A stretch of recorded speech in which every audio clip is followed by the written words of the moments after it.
Hi babes, welcome back to my channel Drama Shifam Kemjira episode 2. Last episode பார்க்காதவங்க ஐக்கால link இருக்கும் பாருங்க. First சீன்லேயே ஒரு ஃப்ளாஷ்பேக்கில் ஆரம்பிக்குது. அப்போ கெம்ம சின்னதாக இருக்கும்போது அவனோட பேரண்ட்ஸும் அவனை ஒரு இந்த சாமியார்கிட்ட கூட்டிகிட்டு வராங்கல்ல. அப்போ கெம்ம ரூமில் தூங்கிட்டு இருக்கான். அப்போ வெளியிலேருந்து ஒரு டீனேஜ் பையன் கெம்ம பார்த்துக்கிட்டு இருக்கான். அப்போ அந்த ஷாமன் இருந்தார்ல, அந்த சாமியார் மாதிரி, அவரு அங்க உட்காந்து ஏதோ மந்திரம் சொல்லிக்கிட்டு இருக்காரு. அந்த டீனேஜ் பையன் வேற யாரும் கிடையாது, ஃபரான் தான். அந்த ஷாமன் என்னமோ மந்திரம் சொல்லி என்னமோ சாண்டிங் பண்ணிக்கிட்டு இருக்காரு. அப்ப அவருக்கு திடீர்னு இருமும்போது ரத்தம் வருது. ஆனா அதையும் அவர் தொடச்சிட்டு அவரோட கையை மறுபடியும் கட் பண்ணி அதுல இருந்து ரத்தம் வர வச்சு அவருடைய அந்த சாண்டிங்கை அவர் கண்டினியூ பண்ணிக்கிட்டே இருக்காரு. இதெல்லாம் ஒரு ஓரமா இருந்து ஃபரான் பார்த்துக்கிட்டு தான் இருக்கான். அப்புறம் அவரோட சாண்டிங்கை முடிச்ச மாதிரி என்னமோ ஊதுறாரு. கொஞ்ச நேரம் கழிச்சு இங்க கெம்முடைய பேரண்ட்ஸ் அவனை கூப்பிட்டுட்டு அந்த காரை எடுத்துட்டு அங்கிருந்து கிளம்புறாங்க. அத மாடியில இருந்து ஷாமனும் ஃபரானும் பார்த்துக்கிட்டு இருக்காங்க. அப்ப ஃபரான் கேக்குறான், தாத்தா அவர் இறந்துடுவாரா அப்படின்னு. அவன் தாத்தான்னு கூப்பிட மாட்டான், மாஸ்டர்ன்னு தான் கூப்பிடுவான். அதுக்கு அந்த பையனுடைய கர்மா ரொம்பவே மோசமா இருக்குது. இது வரைக்கும் நான் எத்தனை டைம் பார்த்துருக்கேன், ஆனா இந்த அளவுக்கு மோசமான ஒரு கர்மாவை நான் பார்த்ததே இல்லை அப்படின்னு சொல்றாரு. என்னால கூட அதை ஸ்டாப் பண்ண முடியல அப்படின்னு சொல்ல, உங்களாலேயே பண்ண முடியலையா அப்படின்னு ஃபரான் ஆச்சரியமா கேட்குறான்.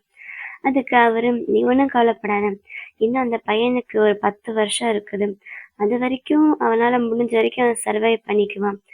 ஆனா அவனோட டைம் வரும்போது நானே உயிரோட இருக்க மாட்டேன், அப்ப நானே இறந்துடுவேன் அப்படின்னு சொல்றாரு. அப்ப எப்ப டைம் வருதோ அப்ப நான் இருப்பேன் அந்த பையனுக்கு ஹெல்ப் பண்றதுக்கு அப்படின்னு ஃபரான் சொல்ல, அந்த மாஸ்டர் திரும்பி ஃபரானை பார்க்குறாரு. நான் உனக்கு எத்தனையோ டைம் வார்ன் பண்ணியிருக்கேன், நீ எப்பயுமே ஒயிட் மேஜிக் தான் பண்ணணும், பிளாக் மேஜிக் நான் பண்ணி தான் நிறைய விஷயத்துல மாட்டிக்கிட்டேன், அதால தான் உன்னுடைய அம்மாவும் இறந்து போனாங்க. நான் பண்ண அதே தப்பை நீ பண்ணக்கூடாது, நீ எப்பயுமே பிளாக் மேஜிக்கை பண்ணக்கூடாது, யாருடைய கர்மாலையும் நீ தலையிடக்கூடாது, எனக்கு ப்ராமிஸ் பண்ணு அப்படின்னு சொல்ல ஃபரான் அவனுடைய தாத்தாக்கு ப்ராமிஸ் பண்ணி கொடுக்குறான். இதுதான் அந்த சின்ன ஃப்ளாஷ்பேக். அதுக்கப்புறம் இப்போ ப்ரெசண்ட்ல காட்டுறாங்க. அப்போ ஃபரானும் அந்த இடத்துல இன்னும் நிறைய வில்லேஜஸ்லாம் வராங்க. எல்லாரும் சேர்ந்து சாண்டிங் பண்ணிக்கிட்டு இருக்காங்க. அப்போ வெளியில இருந்து அந்த பேய்ங்கெல்லாம் உள்ள என்டர் ஆக ட்ரை பண்ணிக்கிட்டு இருக்கு. அப்போ எல்லாரும் சேர்ந்து சாண்டிங் பண்ண அந்த இடத்த சுற்றிலுமே ஒரு ப்ரொடெக்டிவ் ஷீல்டு மாதிரி வந்துடுது. அந்த பேய்ங்கெல்லாம் உள்ள என்டர் ஆக ட்ரை பண்ணுதுங்க, ஆனால் அதுங்களால என்டர் ஆக முடியல. அப்போ அந்த லேடி பேய் வருது. வந்துட்டு, என்னதான் நீ தேடிக்கிட்டு இருந்த அப்படின்னு ஃபரான் கிட்ட பேசுது. எனக்கு அந்த பையனை கொடுத்துரு, கொடுத்தா உங்களை யாரும் நான் எதுவும் பண்ண மாட்டேன். அதுக்கு ஃபரான் இங்க இருந்து தியானத்திலேயே அந்த பேய்கிட்ட பேசுறான்.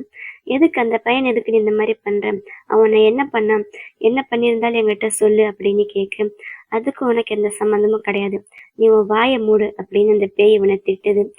அவனை என்கிட்ட ஒழுங்கா கொடுத்துரு, அப்படி கொடுக்காம நீங்கெல்லாம் குறுக்குல வந்தீங்க, ஏற்கனவே உன் தாத்தாவே என்னை தடுக்கிறதுக்கு ட்ரை பண்ணாரு, அவரால் முடியல, அவனை மரியாதை என்கிட்ட அனுப்பி வச்சுடு அப்படின்னு அந்த பேய் திட்டுது.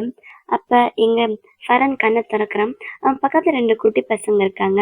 அவங்களும் இங்க மேஜிக் கத்துக்கிறாங்க போல. அதனால அவங்க ஃபரானை மாஸ்டர்னு கூப்பிடுறாங்க. மாஸ்டர் என்ன ஆச்சு அப்படின்னு கேட்க, மாஸ்டர் அவங்க 2 பேரையும் மறுபடியும் சாண்டிங் பண்ண சொல்ல அவங்க மறுபடியும் அவனோட சாண்டிங்கை கண்டினியூ பண்றாங்க. அதே நேரம் இங்க ரூம்ல கெம்மு தூங்கிட்டு இருக்கான். அவனுக்கு கனவுல என்னென்னமோ ஆகுற மாதிரி இருக்கு. அப்ப அவனோட ஃப்ரெண்டு பக்கத்துல உட்காந்து அவனும் சாண்டிங் பண்ணிக்கிட்டு இருக்கான். வெளியில அப்படியே ஒரே இடி இடிக்கிற மாதிரி, வெளியில கிளைமேட்டே சரியில்லை. அப்புறம் எங்க ஃபரானும் அவனுடைய மொத்த பவரை யூஸ் பண்றான். கூட அவனோட பேரண்ட்ஸ், கிராண்ட் பேரண்ட்ஸும், அவனுடைய முன்னோர்கள், அப்புறம் அங்க இருக்கிற நல்ல ஸ்பிரிட் எல்லாரையும் கூப்பிட்டு அந்த எல்லா பவரையும் யூஸ் பண்ணி இப்போதைக்கு அங்க இருக்கிற கோஸ்ட் எல்லாம் அங்க இருந்து அனுப்புறதுக்கு சாண்டிங் பண்ணிக்கிட்டு இருக்கேன். அங்க இருக்கிற கோஸ்ட்டுங்கெல்லாம் அவன் சாண்டிங் பண்ண பண்ண அப்படியே அங்கிருந்து எரிஞ்சு போயிடுறாங்க. அந்த வெளியில இருக்க வில்லேஜர்ஸும் சாண்டிங் பண்ணிக்கிட்டே ஆச்சரியமா பார்த்துக்கிட்டு இருக்காங்க. அந்த வில்லேஜர்ஸ்க்கும் அந்த பேய் தெரியுதா என்னன்னு தெரியல. அங்கிருந்து பேய்ங்கெல்லாம் அங்கிருந்து எரிஞ்சு போனதுமே அப்படியே மழை பெய்யற மாதிரி ஆகுது. அதுக்கப்புறம் அவங்கள சுத்தி இருந்த அந்த ப்ரொடெக்டிவ் ஷீல்டும் கொஞ்சம் கொஞ்சமா போயிடுது. அந்த வில்லேஜஸ் எல்லாம் திரும்பி ஃபரான் இருக்கிற இடத்த பாக்குறாங்க ரொம்ப சந்தோஷமா. அதே நேரம் இங்க கெம்முக்கு என்னென்னமோ ஆயிட்டு இருந்துச்சுல்ல, அவ அதெல்லாம் ஸ்டாப் பண்ணிட்டு அப்படியே கொஞ்சம் நிம்மதியா தூங்குறான். அப்ப அவனோட ஃப்ரெண்டு ஜெட்டு அவனோட சாண்டிங்கை ஸ்டாப் பண்ணிட்டு வந்து கெம் பக்கத்துல பாக்குறான். கெம் இப்பதான் கொஞ்சம் நிம்மதியா தூங்குற மாதிரி இருக்கு. அவனை பெட்ஷீட் எடுத்து போத்தி விடுறான். இங்க ஃபரன் அவனுடைய அந்த சாண்டிங்க முடிச்சதுக்கப்புறம், அந்த 2 குட்டி பசங்களும் திரும்பி ஃபரன பார்க்குறாங்க. அவன் அவனுடைய பவர் ஃபுல்லா யூஸ் பண்ணதால, அவனுக்கு வந்து நோஸ் ப்ளீட் ஆகுது. அத பார்த்து அந்த குட்டி பசங்களும் ஆச்சரியப்படுறாங்க. "என்னாச்சு மாஸ்டர்?" அப்படின்ற மாரி கேட்க, ஃபரன் அந்த 2 பசங்களையும் வில்லேஜ சுத்தியும் போய் செக் பண்ணிட்டு வர சொல்லி அனுப்பி வைக்கிறான். அந்த 2 பசங்க கொஞ்ச நேரத்துல அங்கருந்து மறைஞ்சு போயிடுறாங்க. அப்ப அந்த லேடி பேய் வெளியில நின்னுகிட்டு இருக்குல்ல, மத்த பேய்ங்கலாம் எரிஞ்சு போயிட்டாங்க. ஆனா அந்த லேடி பேய் அங்கேயே தான் இருக்குது. அதுக்கு செம்ம கடுப்பாகுது. இவங்கலாம் எதுக்கு என் பிரச்சனைக்கு நடுவுல மூக்க நுழைக்கிறாங்க அப்படின்னு ரொம்ப கோவமா அது திட்டிக்கிட்டு இருக்குது. அடுத்த நாள் காலையில கிம்மும் ஜெட்டும் இங்க வந்திருக்காங்க ஃபரனை பார்க்கறதுக்காக. நேத்து நைட் என்னால இங்க நிறைய பிரச்சனை இல்ல. அதுக்காக நான் மன்னிப்பு கேட்கிறேன் அப்படின்னு கிம் சொல்ல, உன் பேரு கெம் தானே அப்படின்னு அவன் கேட்குறான். ஆமா அப்படின்னு அவன் சொல்ல, கொஞ்சம் பக்கத்துல வா அப்படின்னு ஃபரன் அவனை கூப்பிடுறான். ஃபரன் எங்க எல்லாருமே மாஸ்டர்ன்னு தான் சொல்றாங்க. கெம் அவன் பக்கத்துல வர, மாஸ்டர் அவன் பக்கத்துல வந்து உன் கழுத்துல போட்டிருக்கல்ல அதை காட்டு அப்படின்னு சொல்ல அவன் அந்த கழுட்ட போறான். கழுட்ட அதை ஜஸ்ட் வெளியில எடுத்து காட்டு அப்படின்னு சொல்ல அவன் அந்த கழுத்துல போட்டிருக்க தாயத்தை காட்டுறான். அப்ப மாஸ்டர் பக்கத்துல வந்து அவன் தாயத்தை கையில பிடிச்சு பாக்குறான். பார்த்துட்டு எனக்கு ஏற்கனவே இந்த சந்தேகம் இருந்துச்சு அப்படின்னு அவன் கையில இருக்க தாயத்தை பாக்குறான். ஏன்னா இந்த மாதிரி ரெண்டே 2 தாயத்து தான் இருக்குது. அந்த ஒரு தாயத்து இவன் கையில இருக்குது, இன்னொன்னு அவனுடைய தாத்தா இவனுக்கு கொடுத்துருக்காங்க. அப்ப ஜெட்டு சொல்றான், இவருடைய தாத்தாவும் ஒரு ஷாமன் தான் அப்படின்னு சொல்ல, எனக்கு ஞாபகம் இருக்கு, நான் சின்னதா இருக்கும்போது இங்க வந்திருக்கேன். இவருடைய தாத்தா கிராண்ட் மாஸ்டர் தான் என்னை காப்பாத்தினாரு அப்படின்னு சொல்றான். ஆமா தாத்தா எங்க அப்படின்னு கேட்க கொஞ்ச நேரம் அவன் அமைதியா இருக்கான். ஏன்னா தாத்தா இறந்துட்டாரு. அடுத்த சீன்ல அவங்க போய் தாத்தாவை பாக்குறாங்க, அவரோட போட்டோவை பாக்குறாங்க. அப்ப கிம் திரும்பி மாஸ்டர் கிட்ட உன்னோட பேரண்ட்ஸ் எங்க அப்படின்னு கேட்க அவங்க எல்லாம் எப்பயோ இறந்து போயிட்டாங்க, என் தாத்தாவுக்கு முன்னாடியே அவங்க எல்லாம் இறந்து போயிட்டாங்க அப்படின்னு சொல்ல கிம்முக்கு ஒரு மாதிரி இருக்குது. அப்படின்னா உனக்கு ரொம்ப கஷ்டமா இருக்கும்ல அப்படின்னு கேக்குறான். இப்ப மாஸ்டரோட ஃபேஸ பார்த்தா அவனும் அவனுடைய பெயின் எல்லாம் கண்ட்ரோல் பண்ற மாதிரி இருக்கு. அப்புறம் மாஸ்டர் அவன் பக்கத்துல வந்து உன் கழுத்துல போட்டிருக்கல்ல அது கட் ஆயிடுச்சு தானே, அதை என்கிட்ட கொடு அப்படின்னு சொல்றான். கிம் அதை கைட்டு அவன்கிட்ட கொடுக்குறான். மாஸ்டர் அதை சரி சரி பண்ணி தரேன்னு சொல்றான். அப்புறம் இவங்க எல்லாம் அங்கே கேம்புக்கு தானே வந்தாங்க. அவங்களோட கேம்ப் வேலை வந்து அந்த வில்லேஜ்ல இருக்கிற அந்த திங்ஸ் எல்லாம் சரி பண்றது போல. ஸோ அங்கே பழசா இருக்கிறதெல்லாம் பெயிண்ட் பண்ணிக்கிட்டு இருக்காங்க. அப்ப கெம் பெயிண்ட் பண்ண அந்த பெயிண்டிங் ரொம்ப அழகா இருக்குது. அதை ஒரு பொண்ணு பார்த்துட்டு வெறும் ஹாஃப் டேல நீ இதை கம்ப்ளீட் பண்ணிட்டியா, ரொம்ப அழகா இருக்கு அப்படின்னு சொல்ல அந்த பொண்ணு பக்கத்துல வந்து அவனோட கையை பிடிச்சுக்கிறான். அப்பா உன் கையில நிறைய டேலண்ட் இருக்கு அப்படின்னு சொல்ல சரண் கூட ஒரு பொண்ணு இருப்பாள்ல, அந்த பொண்ணு கையை விடுறி அப்படின்றான்.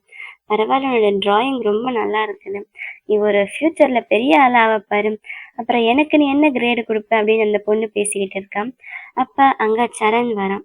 சரணுடைய ஃப்ரெண்ட் இங்க நின்றுட்டு இருக்கால, அவ சரணை கூப்பிட்டு இங்க பாரு, இத இவன் பெயிண்ட் பண்ணான் ரொம்ப அழகா இருக்குல்ல அப்படின்னு சொல்ல சரண் அதை பார்த்துட்டு ஆமா அந்த லேடியோட பெயிண்டிங் ரொம்ப அழகா இருக்கு அப்படின்னு சொல்ல என்னுடைய அம்மா போட்டோவை நான் ரெஃபரன்ஸா வச்சுக்கிட்டு தான் அதை டிரா பண்ணேன் அப்படின்னு சொல்றான்.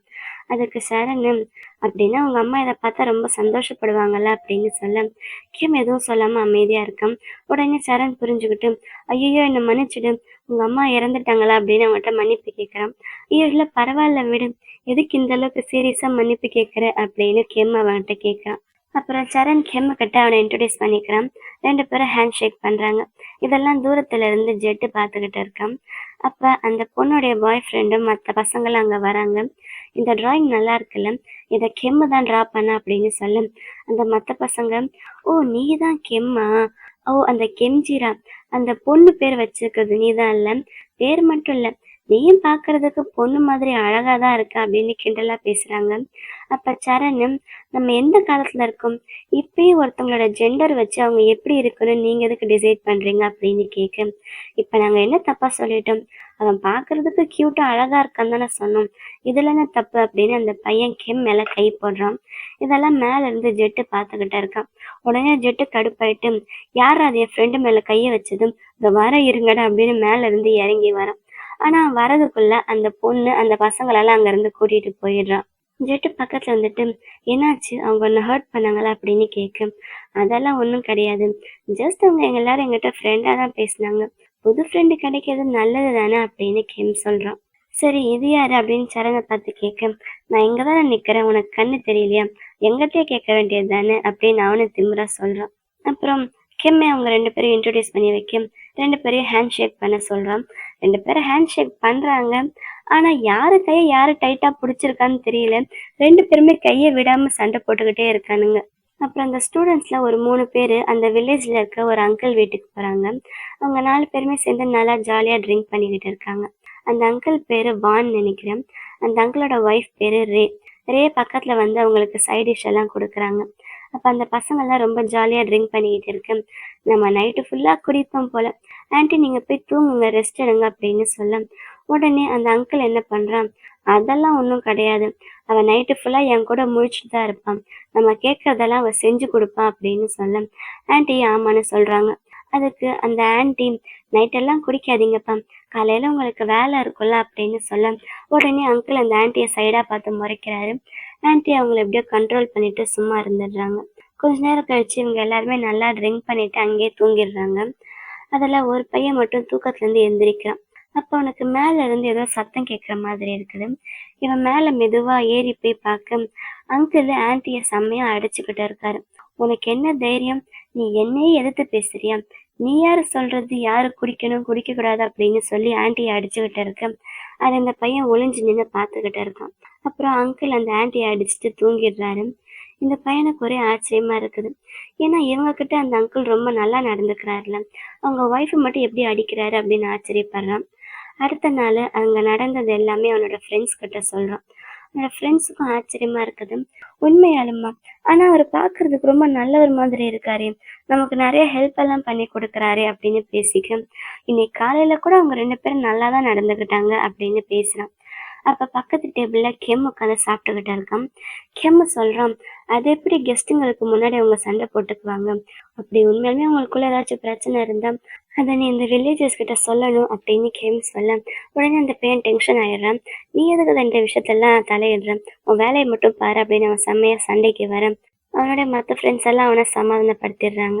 அப்ப ஜெயிட்டு கெம்மு கிட்ட, நீ எதுக்குடா இதெல்லாம் தலையிடுற அப்படின்னு கேட்குறான். இல்லடா எனக்கு என்ன சொல்றதுன்னு தெரியல, நான் மாஸ்டரை கூட பார்க்கவே இல்லை அப்படின்னு சொல்ல, நீ ஒன்றும் கவலைப்படாத அப்படின்ட்டு ஜெட்டு சிரிக்கிறான். அடுத்த சீன்ல எங்க கெம் மாஸ்டருக்காக நிறைய சமைச்சு கொண்டு வந்திருக்கான். நான் உங்களுக்கு தேங்க்ஸ் சொல்றதுக்காக தான் அதெல்லாம் சமைச்சேன் அப்படின்னு அந்த ஃபுட்டை கொண்டு வந்து அவன் பக்கத்துல வைக்கிறான். உங்களுக்கு ஏதாச்சும் பிடிக்கலன்னா சொல்லுங்க, நான் சேஞ்ச் பண்ணி தரேன் அப்படின்னு சொல்ல, மாஸ்டர் அதை எடுத்து சாப்பிட்டு பார்க்கறான். நல்லா இருக்கா அப்படின்னு கெம் ரொம்ப சந்தோஷமா கேட்க, பரவாயில்ல, எல்லாம் கரெக்டா தான் இருக்குது, நீ போய் உன் ட்ரெஸ் சேஞ்ச் பண்ணிக்கும், இப்படி என் பக்கத்துலயே நின்றுக்கிட்டு இருந்தா எனக்கு எப்படி சாப்பிட தோணும் அப்படின்னு சொல்றான். அப்புறம் கெம் ட்ரெஸ் சேஞ்ச் பண்றதுக்காக மாடிக்கு போறான். அவன் போனதுக்கு அப்புறம் மாஸ்டர் அதை சாப்பிட்றான். அவனுக்கு அந்த ஃபுட்டு ரொம்பவே பிடிச்சிருக்கு போல. சீக்கிரமா அந்த எல்லா சாப்பாடையும் கம்ப்ளீட் பண்ணிடுறான். கொஞ்ச நேரம் கழிச்சு ட்ரெஸ் சேஞ்ச் பண்ணிட்டு மேல இருந்து கெம் இறங்கி வரான். அவன் தூரத்துல இருந்து மாஸ்டர் சாப்பிட்றத பாக்குறான். அவன் எல்லாத்தையும் கம்ப்ளீட் பண்ணிட்டான். அதை பார்த்ததும் கெம்முக்கு ரொம்ப ஹாப்பியா இருக்குது. அப்படின்னா அவருக்கு ரொம்ப பிடிச்சிருக்குது, சும்மா என்கிட்ட சீன் போடுறாரு அப்படின்னுட்டு சிரிச்சுட்டு பக்கத்துல வரான். நீங்க விடுங்க, நான் இதை பாத்துக்கிறேன், நான் டேபிள கிளீன் பண்ணிடுறேன் அப்படின்னு சொல்ல, சரி அப்படின்னுட்டு மாஸ்டர் அங்க இருந்து எந்திரிக்கிறான். அப்ப கெம் அவர்கிட்ட, நான் உங்ககிட்ட கொஞ்சம் பேசணும் அப்படின்னு சொல்ல, உனக்கு ரொம்ப நிறைய ஃப்ரீ டைம் இருக்கு போலயே, நீங்க கேம்புக்காக தானே வந்த அப்படின்னு கேட்க, இல்ல அது வந்து கிராண்ட் மாஸ்டர் என்னை காப்பாத்தினார்ல, அப்ப அவர் கண்டிப்பா என்னை எப்படி இந்த கர்ஸ்ல இருந்து விடுவிக்கிறது அப்படின்னு ஏதாச்சும் ஒரு மெத்தட் வச்சிருப்பாரு, அது ஏதாச்சும் உங்களுக்கு தெரியுமா அப்படின்னு கேட்க, அவர் ஏற்கனவே என்கிட்ட இதுல தலையிடக்கூடாது அப்படின்னு சொல்லியிருக்காரு, என்னால உனக்கு எந்த ஹெல்ப்பும் பண்ண முடியாது அப்படின்னு சொல்லிடுறான். அப்ப கேம் அவன் முன்னாடி கையெடுத்து கும்பிடி, ப்ளீஸ் என்னை எப்படியாச்சும் காப்பாத்துங்க அப்படின்னு சொல்ல, சாரி என்னால உன்னை காப்பாற்ற முடியாது அப்படின்னு கேம் சொல்றான். என் தாத்தா என்னை ப்ராமிஸ் பண்ண சொல்லியிருக்காரு, அந்த ப்ராமிஸை உனக்காக என்னால் பிரேக் பண்ண முடியாது அப்படின்னு சொல்ல, சரி எனக்கு புரியுது, நான் இப்படி செல்ஃபிஷாக இருக்கக்கூடாது தான், ஆனால் உங்களால் மற்றவங்க கஷ்டப்படுறத பார்க்க முடியாது தானே அப்படின்னு கேட்குறான். அப்போ மாஸ்டர் அவனே ஒரு மாதிரி பார்க்க அவனுக்கு ஒரு பாஸ்ட் மெமரி ஞாபகம் வருது. அதாவது 1939 இவங்களோட பாஸ்ட் லைஃப் போல. அப்போ ஃபரன் வந்து ஒரு ஏதோ பெரிய ஆஃபீஸர் மாதிரி இருக்கான், கோட்லாம் போட்டுக்கிட்டு ரொம்ப டீசெண்டாக அழகாக இருக்கான். அப்போ அவங்க நடந்து வந்துக்கிட்டு இருக்கும்போது மேலே மரத்தில் ஒரு பொண்ணு உட்காந்துக்கிட்டு இருக்கான். அவள் கையில் ஒரு பூனைக்குட்டி இருக்குது. எனக்கு கொஞ்சம் ஹெல்ப் பண்ணுறீங்களா, நான் கீழே இறங்குறதுக்கு எனக்கு ஒரு ஏணி கொண்டு வரீங்களா அப்படின்னு சொல்ல, அவன் ஏணி கொண்டு வந்து கொடுத்தான் போல. கொஞ்ச நேரம் அந்த பொண்ணு கீழே இறங்கி வந்துடுறான். அந்த பொண்ணோட பூனை இப்போ ஃபரன் கையில் இருக்குது. இது உங்க பூனையா அப்படின்னு ஃபரன் கேட்க, இல்ல அந்த பூனை மேல ஏறிடுச்சு. அதுக்கு ஹெல்ப் பண்றதுக்காக நான் மேல ஏறி போனேன். பாவம்ல, அதை எப்படி அங்க அப்படியே விடுறது? நீங்களும் எனக்கு ஹெல்ப் பண்ணதுக்கு தேங்க்ஸ் அப்படின்னு அந்த பொண்ணு அவங்ககிட்ட சொல்ல, உங்க பேர் என்ன அப்படின்னு கேட்க, அவனோட பேரு பவர்ட்ன்னு சொல்றான். உங்க பேரு அப்படின்னு கேட்க, என் பேரு கெமிக்கா அப்படின்னு அந்த பொண்ணு சொல்றான். அதாவது இவங்க 2 பேரும் போன லைஃப்லயே மீட் பண்ணியிருக்காங்க. அதுல கெம் வந்து ஒரு பொண்ணா இருந்திருக்கான். இந்த லைஃப்ல பையனா இருக்கான். அதெல்லாம் அவனுக்கு ஞாபகம் வருது. ஆனா அத பத்தி எதுவுமே அவன் கெம்மு கிட்ட சொல்ல மாட்டான். அப்ப அந்த அங்கிள் இருப்பார்ல, அதான் ஒய்ஃப் அடிச்சாரே, அந்த அங்கிள் மேல இருந்து கீழே இறங்கி வந்து, சரி நான் கிளம்புறேன் அப்படின்ட்டு அங்க இருந்து போறாரு. அப்ப அவர் கையில இருக்கிற காயத்தையும், அவர் போகும்போது அவரை சுத்தி ஏதோ ஒரு ஒரு பிளாக் மேஜிக் சம்திங், ஏதோ ஒரு ஆவி இருக்கிற மாதிரி கெம்மோட கண்ணுக்கு தெரியுது. அப்ப கெம் மாஸ்டர் கிட்ட, ஒருவேளை அவருக்கு பேய் பிடிச்சிருக்குமோ அப்படின்னு கேட்க, அப்படின்னா அந்த எனர்ஜியை நீயும் பாத்தியா அப்படின்னு கேட்க, அவன் அமைதியா இருக்கான். எனக்கு என்னமோ அவரு காட்டுக்குள்ள போயிருப்பாரு, அங்க ஏதாச்சும் பேய் அவரை பிடிச்சிருக்கும்னு நினைக்கிறேன் அப்படின்னு சொல்றாரு. அப்புறம் அங்கிள் வீட்டுக்கு வராரு. வந்துட்டு குடிக்கிறதுக்கு ட்ரிங்க் கொண்டு வா அப்படின்னு சொல்ல, சாரிங்க எல்லாம் தீர்ந்துடுச்சு அப்படின்னு அவ சொல்றான். உடனே அங்கிளுக்கு செம்ம கடுப்பாயி அங்கிள் ஆன்ட்டி அடிக்க போறாரு. அப்ப அங்க கெம்மு, ஜெட்டு, சரண் 3 பேர் வந்துடுறாங்க. இங்க என்ன நடக்குது அப்படின்னு பார்க்க தான் வந்திருக்காங்க போல. அந்த 3 பேரை பார்த்த அங்கிள், என்ன விஷயம்ப்பா, ட்ரிங்க் பண்ண வந்தீங்களா அப்படின்னு கேட்க, இல்ல இல்ல ஆன்ட்டி வந்து நல்லா சமைப்பாங்களாமே, அதான் நாங்க பார்த்துட்டு போலான்னு வந்தோம் அப்படின்னு சொல்ல, அவங்க இங்க என்ன நடக்குது அப்படின்னு பார்க்க தான் வந்திருக்காங்க. அவங்க ஏதோ ஒரு சம்திங் ஏதோ டிஷ் கேட்பாங்க. அதை ஆன்ட்டி எடுத்து அவங்க கிட்ட கொடுக்குறாங்க. அப்ப அவங்க ஆன்ட்டியை நோட்டீஸ் பண்றாங்க. ஆன்ட்டியோட உடம்புல நிறைய காயம் இருக்குது, அடிபட்ட மாதிரி. அதை பார்த்த அவன் கெம் கேட்குறான், ஆன்ட்டி என்னாச்சு உங்களுக்கு அப்படின்னு. அது வந்து அது ஒன்றும் இல்லைப்பா, நான் கீழே விழுந்துட்டேன் அப்படின்னு ஆன்ட்டி சமாளிக்கிறாங்க. அப்போ அவங்க 3 பேரும் ஒருத்தர் ஒருத்தர் பார்த்துக்கிறாங்க. அப்புறம் அவங்க அங்கேருந்து கிளம்பி வீட்டுக்கு நடந்து போயிட்டு இருக்கு. உண்மையாலுமே ஒருவேளை ஆன்ட்டி கீழே விழுந்திருப்பாங்களா அப்படின்னு சொல்ல, இல்லை எனக்கு என்னமோ அவங்க அடிச்ச மாதிரி தான் தெரியுது அப்படின்னா, அங்கிள்ல பேய் பிடிச்சிருக்குமா அப்படின்னு பேசிக்க, என்ன பேசிக்கிறீங்க நீங்க அப்படின்னு சரண் கேட்குறான். பேய்ன்ற மேட்ரு வந்ததுமே அவங்க 2 பேரும் சேர்ந்து சரணை கழட்டி விட ட்ரை பண்றாங்க. நீ எதுக்குடா எங்க கூடயே வந்த, நீ கிளம்பு அப்படின்னு சரண் அங்கிருந்து அனுப்பிட்டு பேய் விஷயத்த இவங்க 2 பேர் மட்டும் தனியா பேசிக்கிட்டு இருக்காங்க. ஆனா சரணால சும்மா இருக்க முடியல போல. அவன் அந்த வில்லேஜ்ல ஒரு அங்கிள் இருப்பார்ல, அதான் ஜெட்டோடைய அங்கிள், அவர்கிட்ட சொல்லி இந்த வான் அங்கிள் கிட்ட பேச சொல்லியிருக்கான் போல. அப்ப அந்த ஜெட்டோடைய அங்கிள் அந்த அங்கிள் கிட்ட பேசிக்கிட்டு இருக்காரு. அப்ப உன் ஒய்ஃப்க்கும் உனக்கு எப்படி லைஃப் போய்கிட்டு இருக்கு அப்படின்னு கேட்க, அதெல்லாம் நல்லா தான் போயிட்டு இருக்கு அப்படின்னு சொல்றான். சரி, அப்புறம் எதுவும் பிரச்சனை இல்லைல்ல அப்படின்னு கேட்க, அதெல்லாம் ஒன்றும் இல்லையே அப்படின்னு அந்த அங்கிள் சொல்றாரு. அப்ப தூரத்துல இருந்து சரண் பார்த்துக்கிட்டு இருக்கான். சரண் தான் இந்த அங்கிள் அனுப்பி வச்சிருக்கான். அவன் சைகை காட்டுறான், இல்ல அவர் அவரோட ஒய்ஃப் அடிக்கிறாரு அப்படின்னு. உன் ஒய்ஃபுக்கு உனக்கு எதுவும் பிரச்சனை இல்லையே அப்படின்னு மறுபடியும் மறுபடியும் அந்த அங்கிள் கேட்க, எதுக்கு நீங்க மறுபடியும் மறுபடியும் இதை பத்தியே கேட்டுக்கிட்டு இருக்கீங்க அப்படின்னு அவர் கேட்க, அப்ப அந்த சரண் நின்றுகிட்டு இருக்கால, அந்த இடத்துல இருந்து சத்தம் வருது.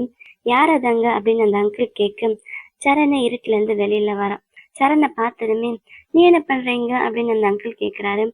அது வந்து ஆன்ட்டி அங்கிளை கூட்டிட்டு வர சொன்னாரு அப்படின்னு அவன் ஜெட்டோடைய அங்கிளை பார்த்து சொல்ல, ஆனா அந்த அங்கிளுக்கு சந்தேகம் வந்துடுது. நீ எதுக்கு இங்க வந்திருக்க, என்னோட ஒய்ஃப் என்னை பத்தி ஏதாச்சும் சொன்னாலாம், நான் அவளை அடிக்கிறேன் அப்படின்னு வந்து ஏதாச்சும் கம்ப்ளைண்ட் பண்ணி உங்ககிட்ட பேச சொன்னாலா அப்படின்னு கேட்க, சேச்சா அப்படியெல்லாம் எதுவும் கிடையாது அப்படின்னு சரண் சமாளிக்கிறான். ஆனா அந்த அங்கிள் செமையா டென்ஷன் ஆயிடுறாரு. அவளுக்கு என்ன தைரியம் அப்படின்னுட்டு கையில ஒரு பாட்டில் எடுத்துட்டு ரொம்ப கோவமா அங்க போறாரு. அப்புறம் கெம்முக்கு என் கால் வருது. சரண் தான் கால் பண்ணியிருக்கான் போல. அங்க நடந்த விஷயத்தெல்லாம் சொன்னதுமே உடனே கெம் இங்கிருந்து கிளம்புறான். இந்த நைட்ல நீ எங்க போற அப்படின்னு கேட்க, சரண் கால் பண்ணி சொன்ன விஷயத்த அவன் ஜெட்டு கிட்ட சொல்றான். உனக்கு எப்படி சரணுடைய நம்பர் கிடைச்சிச்சு அப்படின்னு அவன் அதை கேட்க, ஏன்னா நான் எவ்வளவு பெரிய பிரச்சனையை பத்தி பேசிக்கிட்டு இருக்கேன், உனக்கு சரண் நம்பர் எனக்கு எப்படி கிடைச்சதுன்னு தான் பெரிய பிரச்சனையா இருக்கு அப்படின்னு கேட்குறான்.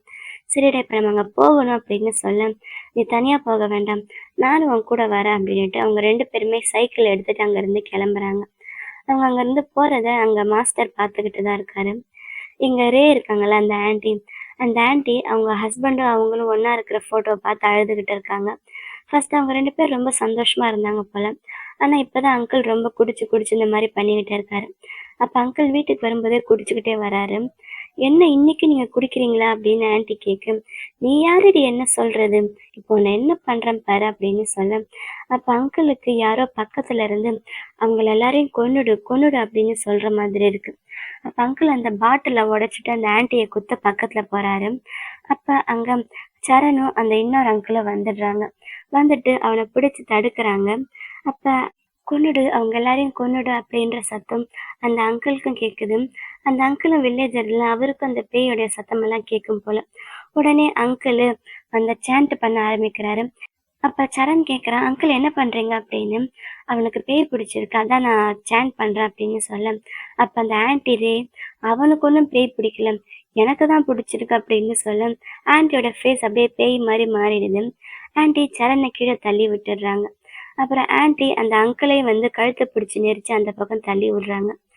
அப்புறம் ஆன்ட்டி உங்களை எல்லாரையும் நான் இப்ப கொல்றேன் பாரு அப்படின்னுட்டு அவனுடைய ஹஸ்பண்டையே கொல்றதுக்கு பக்கத்துல வராங்க. இத்தனை நாளா அவ எவ்வளவு கஷ்டப்பட்டுட்டு இருந்தா உன் கூட சேர்ந்து, இனிமே அந்த கஷ்டத்தை அவ படக்கூடாது அப்படின்னு சொல்ல, அப்ப அங்க வெளியில இருந்து யாரோ வர மாதிரி சத்தம் கேக்குது. ஆன்ட்டி ஹாப்பியா சிரிக்குது, அதாவது ஆன்ட்டி இல்ல, ஆன்ட்டி உடம்புல இருக்க பேய் சிரிக்குது. இங்க ஜெட்டும் கெம்மும் சேர்ந்து சைக்கிள்ல வந்துகிட்டு இருக்காங்க. ஆனா ரொம்ப நேரமா அங்க ஒரே இடத்த சுத்திக்கிட்டு இருக்காங்க. ஜெட்டுக்கு அது புரிஞ்சு போயிடுது. டேய் இங்க பாரேன், நம்ம ரொம்ப நேரமா இதே இடத்த சுத்திக்கிட்டு இருக்கோம்ல, நம்ம கிட்ட பேய் விளையாடுது போல அப்படின்னு சொல்ல, அவங்க 2 பேருமே பயப்படுறாங்க. அப்ப பேயோட சத்தம் நாங்க கேக்குது. ஏதோ ஒரு பேய் கெம்ம கீழே இழுத்து போட்டுருது. அப்ப அந்த பேய் ஜெட்டையும் கீழே தள்ளி போட்டுட்டு ஜெட்டை அங்க பிடிச்சு வச்சுக்குது. ஒரு பேய் இங்க கெம்முடைய கழுத்தை பிடிச்சு நெரிச்சுக்கிட்டு இருக்குது. இது எல்லாமே இப்ப மாஸ்டருக்கு அவனுடைய தியானத்திலேயே தெரியுது. அப்ப அந்த பேய் வந்து மாஸ்டர் கிட்ட பேசுது. இப்ப நீ யார காப்பாத்த போற அப்படின்னு கேக்குது. அதாவது இங்க கெம்க்கு பிரச்சனை, அங்க வந்து அந்த பேய் ஆன்ட்டி அவங்க எல்லாரையும் பெட்ரோல் ஊத்தி கொளுத்த ட்ரை பண்ணிக்கிட்டு இருக்குது. அப்ப மாஸ்டர் அங்க ஸ்ட்ரைட்டா வந்துடுறான். மாஸ்டரை பார்த்து அந்த ஆன்ட்டி பேய், நீ இங்க வந்திருக்கிறியா, அப்படின்னா அவனை விட்டுட்டு நீ இங்க வந்துட்டியா அப்படின்னு கேட்க, அவனோட உடம்புல இருந்து போயிடு அப்படின்னு மாஸ்டர் சொல்றான். அவ பாவம் இத்தனை நாள் அவன்கிட்ட கஷ்டம் தானே பட்டுக்கிட்டு இருக்கான். அவன் புருஷன் அவளை எத்தனை அடி அடிச்சிருப்பான். இப்ப அவங்கள எல்லாரையும் கொல்றதுதான் ஒரே ஒரு சான்ஸ், அவளுக்கும் அதான் வேணும் அப்படின்னு அவன் கொல்றதுக்கு ட்ரை பண்ணிக்கிட்டு இருக்கான். அப்ப மாஸ்டர் எதுக்கு இங்க வந்தான்னா, மாஸ்டர் தான் ஆவியா வந்து ஜெட்டு கிட்ட பேசுவான்ல, அதே மாதிரி அந்த மாஸ்டர் கூட 2 குட்டி பசங்க இருப்பாங்கல்ல, அதுல ஒரு பையனை அங்க அனுப்பி வச்சு அவனுக்கு ஏதோ ஒரு பவர் கொடுக்குறான். அந்த பவர் கிடைச்சதுமே ஜெட்டோடைய கண்ணுக்கு அந்த பேய்ங்கெல்லாம் தெரியுது. ஜெட்டை கெம்முக்கு ஹெல்ப் பண்ண சொல்ல, இப்ப ஜெட்டு கண்ணில் பேய் தெரிஞ்சதால அவன் ஈஸியா அந்த பேய்ங்களை அந்த பக்கத்துல தள்ளி விட்டுட்டு அவன் வந்து கெம்முக்கு ஹெல்ப் பண்றான்.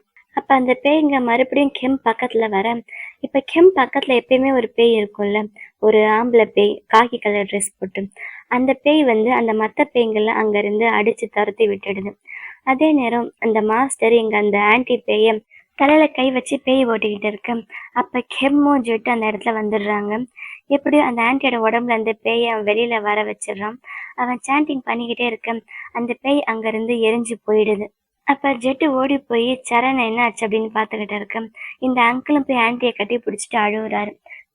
சாரி, இனிமே இந்த தப்ப நான் பண்ண மாட்டேன், இனிமே நான் குடிக்கவே மாட்டேன், நம்மளோட கடனெல்லாம் நான் கூடிய சீக்கிரம் எப்படியாச்சும் அடைச்சிடுறேன் அப்படின்னு சொல்ல, கெமு மாஸ்டர் பக்கத்துல வந்து தேங்க்ஸ்ன்னு சொல்றான். எப்படியோ அங்கிள் ஆன்ட்டி சேர்ந்துட்டாங்க, இனிமே எந்த பிரச்சனையும் இல்லை அப்படின்னு சொல்ல, அவ்வளோ சீக்கிரம் அதை சொல்ல முடியாதுன்னு மாஸ்டர் சொல்றான். என்ன சொல்றீங்க அப்படின்னு கெம்மு கேட்க, அப்ப அவன் ஜெட்டுக்கிட்ட அங்கிளை எழுப்பி இங்க இருக்கிறதெல்லாம் நீ பாத்துக்கோ அப்படின்னுட்டு நீ என் கூட வா அப்படின்னு மாஸ்டரும் கெம்மு மட்டும் கூட்டிட்டு அங்கிருந்து கிளம்புறாரு. இப்ப சைக்கிள்ல கெம்மு மாஸ்டரும் போயிட்டு இருக்காங்க.